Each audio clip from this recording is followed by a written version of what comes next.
नमस्कार दोस्तों, मेरे YouTube चैनल रमा सर्वे पर आपका अभिवंदन। होगा मसीहा सामने तेरे, फिर भी न तू बच पाएगा।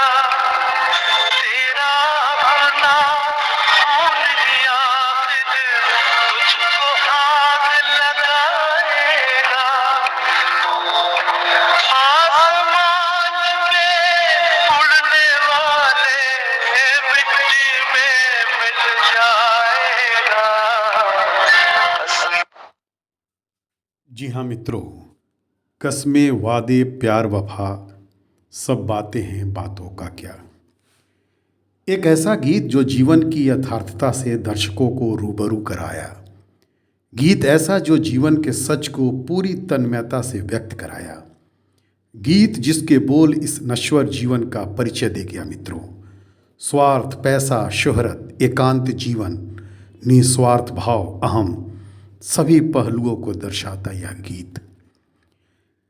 फिल्म को अपार लोकप्रियता भी हासिल हुई, तभी तो इस फिल्म को 6 फिल्म फेयर पुरस्कारों से सम्मानित किया गया था। जी हाँ दोस्तों, प्रबोध चंद्र डे, मन्ना डे अपने 5 दशक के कैरियर में 3500 गीत, एक महान व्यक्ति ही नहीं, एक किंवदंती जिसने लोगों के लिए गाना चुना और उनके दिलों में बसना चुना, हमारे मन्ना डे। पाशर्व गायन परंपरा के दिग्गजों में से एक मन्ना डे, जिन्होंने संगीत शैलियों और भाषाओं को अनियंत्रित आनंद के साथ पार किया। एक ऐसा सुर का उस्ताद, जब वह ऊंचा सुर लगाता तो ऐसा लगता कि सारा आसमान उनके साथ गा रहा है। जब वो नीचा सुर लगाता तो लगता उसमें पाताल जितनी गहराई हो, और यदि वह मध्यम सुर लगाता तो लगता उनके साथ सारी धरती झूम रही हो। संगीत का बेताज बादशाह हमारे मन्ना डे। इस देश में यदि हमारे फिल्म उद्योग का कोई एक विभाग रहा है जो असाधारण रहा है, तो उसको अगर दिल की गहराइयों से जीवंत रखा है तो वो थे हमारे मन्ना डे। एक ऐसा गायक जिसके गीत जीवंत दर्शन की बात करता था। जिंदगी कैसी है पहेली, हाय जैसे गाने सिर्फ मनोरंजन का साधन नहीं है मित्रों, यह जीवन का दर्शन है। यह लोगों को जीवन के प्रति दृष्टिकोण के बारे में बताता है। हमारी फिल्मों के संगीत ने देश की लोकप्रियता, संस्कृति को आकार देने में महत्वपूर्ण भूमिका भी निभाई है। इसमें लोगों को एक शब्दावली दी है, एक अभिव्यक्ति दी है। आज जब हम मन्ना डे की बात करते हैं तो उन गानों की बात करते हैं जो बात मुझे प्रभावित करती है, और वह है उनको गाए गीतों का दार्शनिक हिस्सा, कस्में वादे प्यार वफा सब। ये गुड़ गीत नहीं है मित्रों। यदि कोई सचमुच इस पर चिंतन करे तो जरूर सोचेगा कि यह कोई गीत नहीं, यह साहित्य है। दूसरी तरफ उनका क्लासिकल टच।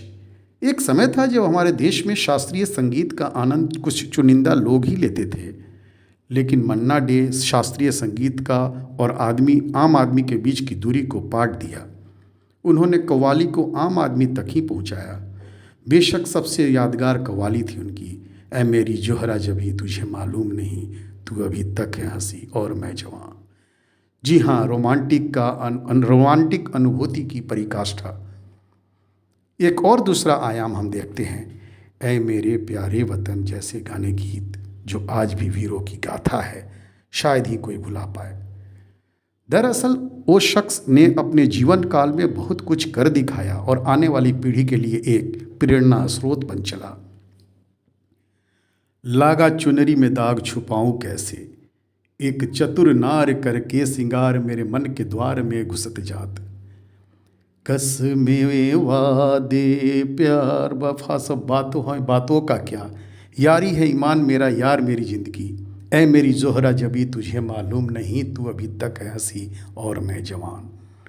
तू प्यार का सागर है, तेरी एक बूंद के प्यासे हम। तुझे सूरज कहूँ या चंदा, तुझे दीप कहूँ या तारा। जिंदगी कैसी है पहेली, आए कभी तो हंसाए कभी ये रुलाए। ये रात भीगी भीगी ये मस्त फिजाएं, धीरे धीरे हो चंद प्यारा प्यारा। प्यार हुआ, इकरार हुआ है, प्यार से फिर क्यों डरता है दिल। जी हाँ दोस्तों, मन्ना डे की गायकी की मुरीद जो मैं आप लोगों के सामने लाने का एक छोटा प्रयास किया हूँ। 1950 से 1970 के दशकों में जिनकी प्रसिद्धि चरम पर थी, 1969 में मेरे हुजूर और 1971 में बांग्ला फिल्म निशी पद्मा के लिए सर्वश्रेष्ठ गायक का राष्ट्रीय पुरस्कार और 1971 में पद्मश्री जिन्हें मिला। मध्य प्रदेश, केरल, महाराष्ट्र, उड़ीसा और बांग्लादेश की सरकारें ने भी विभिन्न पुरस्कारों से उन्हें नवाजा था। मन्ना डे के संगीत के सुरीले सफ़र में एक नया अध्याय तब जुड़ा जब फिल्मों में उनके उल्लेखनीय योगदान को देखते हुए 2005 में पद्म भूषण और 2007 में फिल्मों के सर्वोच्च सम्मान दादा साहब फाल्के पुरस्कार से उन्हें सम्मानित किया गया था। 1943 में फिल्म तमन्ना में बतौर पार्श्व गायक सुरैया के साथ गाने का मौका मिला था उन्हें। हालांकि इससे पहले वह फिल्म राम राज्य में कोरस के रूप में गा चुके थे। यही एकमात्र फिल्म थी मित्रों जिन्हें राष्ट्रपिता महात्मा गांधी ने देखा था। मन्ना डे की प्रतिभा को पहचानने वालों में संगीतकार शंकर जयकिशन का नाम खास तौर पर उल्लेखनीय है। मित्रों, इस जोड़ी ने मन्ना डे से अलग अलग शैली में गीत गवाए। उन्होंने मन्ना डे से आजा सनम, मधुर चांदनी में हम जैसे रुमानी गीत और केत की गुलाब जूही चंपा चमेली जैसे शास्त्रीय राग पर आधारित गीत भी गवाए। 1950 की मशाल में उन्होंने एकल गीत ऊपर गगन विशाल गाया, जिसको संगीत की मधुर धुनों से सजाया था सचिन देव बर्मन ने।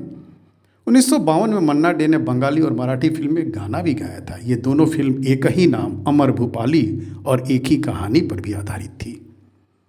हालांकि अपने करियर के शुरुआती दौर में इन्हें अधिक प्रसिद्धि नहीं मिल पाई थी। इसकी मुख्य वजह थी उनकी सधी हुई आवाज़ जो किसी गायक पर फिट ही नहीं बैठती थी। यही कारण है कि एक ज़माने में वह हास्य अभिनेता महमूद और चरित्र अभिनेता प्राण के लिए गीत गाने को मजबूर थे। प्राण के लिए उपकार में कस्मे वादे प्यार वफा और जंजीर में यारी है ईमान मेरा यार मेरी ज़िंदगी जैसे गीत गाए। उसी दौर में उन्होंने फिल्म पड़ोसन में हास्य अभिनेता महमूद के लिए एक चतुर नार गीत गाया, तो उन्हें महमूद की आवाज़ ही समझा जाने लगा। आमतौर पर पहले माना जाता था कि मन्ना डे केवल शास्त्रीय गीत ही गा सकते हैं, लेकिन बाद में उन्होंने ए मेरे प्यारे वतन, ओ मेरी जोहरा जबी, ये रात भीगी भीगी, ना तो कारमा की तलाश है और ए भाई ज़रा देख के चलो जैसे गीत गाकर आलोचकों का मुंह सदा के लिए बंद कर दिया। सही में दोस्तों, कुछ लोगों को प्रतिभाशाली होने के बावजूद वो मान सम्मान या श्रेय नहीं मिलता जिसके लिए वे हकदार होते हैं। मेरा मानना है कि हिंदी फिल्म संगीत में इस दृष्टि से देखा जाए तो मन्ना डे का नाम सबसे पहले आता है। मन्ना डे ने जिस दौर में गीत गाए उस दौर में हर संगीतकार का कोई न कोई प्रिय गायक था जो फिल्म के अधिकांश गीत उससे गवाता था। मन्ना डे की प्रतिभा के सभी कायल थे, लेकिन सहायक हीरो, कॉमेडियन, भिखारी, साधु या कोई गीत फिल्माना हो तो मन्ना डे को ही याद किया जाता था। मन्ना डे ठहरे सीधे साधे, जो गाना मिलता उसे गा देते। ये उनकी प्रतिभा का कमाल ही था कि उन गीतों को भी काफ़ी लोकप्रियता मिल जाती थी। एक ऐसा गायक जो केवल शब्दों को ही नहीं गाता था बल्कि अपने गायन से शब्दों के पीछे छिपे भाव को भी खूबसूरती से सामने लाता था। शायद यही कारण था कि कवि हरिवंश राय बच्चन ने अपनी अमर कृति मधुशाला को स्वर देने के लिए मन्ना डे का चयन किया था। प्रसिद्ध संगीतकार अनिल विश्वास ने एक बार कहा था कि मन्ना डे हर वह गीत गा सकते हैं जो मोहम्मद रफ़ी, किशोर कुमार या मुकेश ने गाए हों, लेकिन इनमें कोई भी मन्ना डे के हर गीत को नहीं गा सकता। और मोहम्मद रफ़ी ने भी कहा था, आप लोग मेरे गीत सुनते हैं, लेकिन यदि मुझसे पूछा जाए तो मैं कहूँगा मैं मन्ना डे के गीतों को ही सुनता हूँ। शास्त्रीय गायकी में उनका कोई सानी नहीं था। मित्रों, भारतीय सिनेमा जगत में एक ऐसे पार्श्व गायक जिन्होंने अपने लाजवाब पार्श्व गायन के जरिए शास्त्रीय संगीत को विशिष्ट पहचान दिलाया, एक नया अध्याय जोड़ा, आप लोगों के मन्ना डे। और 24 अक्टूबर 2013 की वो काली रात जब सूरों का बादशाह अलविदा कह गया और बोल गया, कोरी चुनरिया आत्मा मोरी मैल है माया जाल, ओ दुनिया मोरे बाबुल का घर, ये दुनिया ससुराल, ये दुनिया ससुराल। बहुत बहुत धन्यवाद।